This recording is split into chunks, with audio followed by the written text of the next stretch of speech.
2015, Jill and I decided we'd take a family vacation out west. We had big plans. We would take the old car down to Kansas City, and from Kansas City we would hop on the Southwest Chief. Southwest Chief would run all the way to Los Angeles, but we would get off in Albuquerque. From Albuquerque we would rent a car and go see the Grand Canyon and all there was to see in the Wild West. We were driving our 15-year-old Honda CR-V. Roundabout Albert Lea, I noticed that the temperature gauge seemed a little cool. I asked Jill if the car normally ran that cool. She said, well, she wasn't sure. I called ahead to Clear Lake. I figured they maybe would take a look at it, thought maybe a thermostat was out. And those boys at the garage in Clear Lake were so nice. They said, yeah, we'll work you in. We can probably switch out a thermostat if that's what it is. And so we got to Clear Lake and the mechanic popped the hood and he said, well, before we go any farther, we should look at the radiator. When he opened the radiator up, he said, well, here's the problem. It's never good when they talk like that, is it? He said, the problem is your radiator's bone dry, it's cracked. Oh, my head was beginning to spin because we had a train to catch in Kansas City. I said, well, are there any cars or what do we do? Is there something we can rent in Clear Lake and drive to Kansas City? He said, no. I said, but maybe we can see if there's a radiator in Mason City that we could get over here and we could put that in. I didn't have much of a choice, and I didn't want to ask how much it was going to cost because we both knew I had to get it done. He said he'd call. A couple hours passed and he called and he had it done already. And well, he worked us in, and on this rush job I anticipated a pretty big bill. He handed the bill to me, and when I opened it up, I realized that he charged me far less than I would have been charged in the cities. And he got the job done a lot faster than it ever would have been done in the cities. And I was awful thankful. We got down to Kansas City with time to spare, partly because we were learning that trains usually run late, and there was no exception that day. We made it to Albuquerque and we had a great trip, but you know, the highlight of the whole deal, those two mechanics in Clear Lake. There's a lot of people who think our country is more divided and more bitter than it's ever been in our history, and you know, in some ways it's hard to argue. But no matter what you see on TV, no matter what you read in the newspaper, no matter what you hear on the radio, people are more like those two fellas in Clear Lake. That's who we really are. That's who people really are, or that's who maybe you could at least say, right, and agree with me that that's who people ought to be. But I think we could go farther. I think that's how we want to be.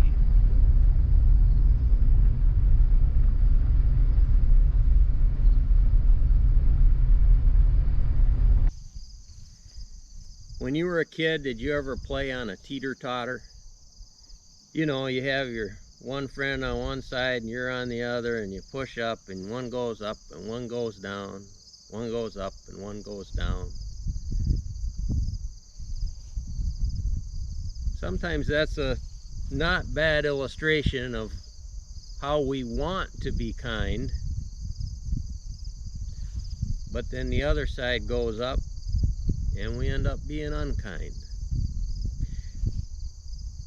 Did you know there's actually a verse about, there's actually two verses about that kind of teeter-totter living in the book of Ephesians? Paul was writing to the Ephesians, and in verse 32 is a verse that we would be familiar with, where he tells them to be kind to one another. There's that word. To be kind to one another, tender-hearted, forgiving one another. And here's our motivation. As God in Christ forgave you. That's how we want to be. That's what we're called to be. But did you know in the verse before that is the contrast, the other side of the teeter-totter.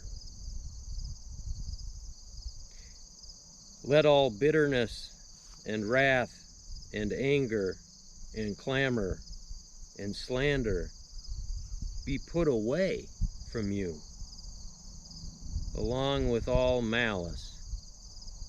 That's the side of the teeter-totter we don't want to be on, but that we end on a lot. It reminds us that that's where the world lives, but the Christian lives on the other side because of the mercy that Christ has given us, that we freely receive, that we then can freely give. So when the world is at its worst, Christian kindness needs to be at its best.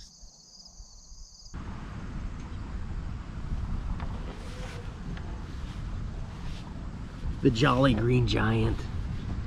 People come from all over to get their picture, to see the Jolly Green Giant. I don't know if it's because he's a giant or if it's because he's a green giant. I think it has something to do with him being jolly, the Jolly Green Giant. He always smiles. He's been smiling this whole time I've been here, and in fact, every time I've ever seen him, he's been smiling. He's jolly and he's green. I think he's jolly because he wants you to eat your vegetables. He really wants you to eat your vegetables. And so there's something in it for him if you eat your vegetables. His company makes some money, and that's one reason people are kind, isn't it? For what's in it for them. But that's not the motivation that we have, is it? Ephesians 4:31 and 32, that teeter-totter, bitterness. The world is at its worst. How do we bring Christian kindness to its best? What's the fulcrum in that? It's what God has done for us, right? Because of what God has done for us through Christ, then we are kind. I was talking to John Hoff this week. John is the lieutenant at the 2nd Precinct who's been working with us on those backpacks. And he said, Brett, I was out. He said, you wouldn't believe it. I was out and I came across these sisters, three little school-age sisters, Hispanic girls. They didn't have a lot.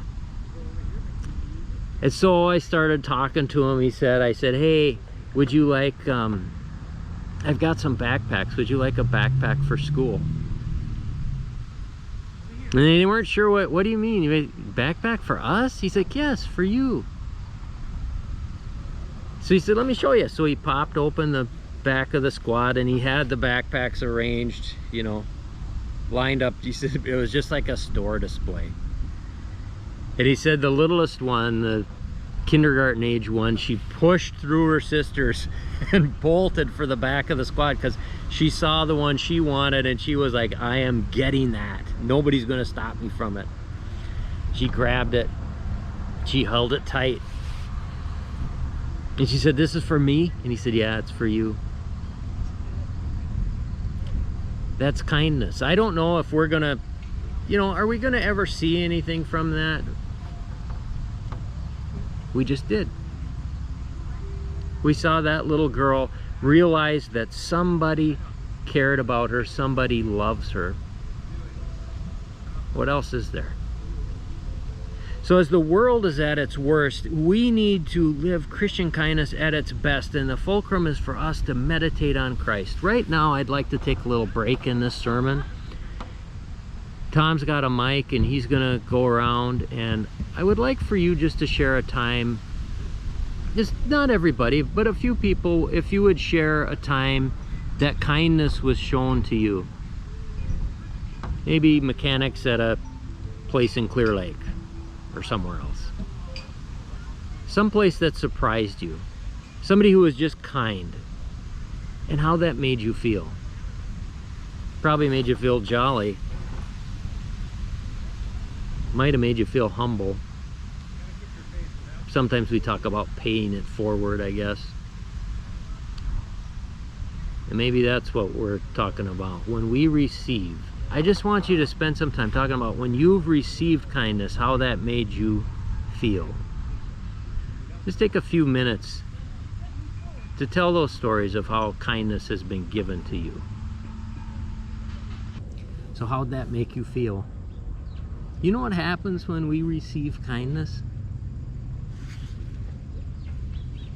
A little sprout grows inside of us. In fact, in Blue Earth, there's these little sprouts all around town. They're just little miniature versions of the Jolly Green Giant. That's what happens. When we receive the grace of God in us, we become little sprouts. I want to challenge you today and every day to be a sprout, to be on the kindness side of that teeter-totter because of what God has done for you, and to let that grace flow through you that you might share it with others.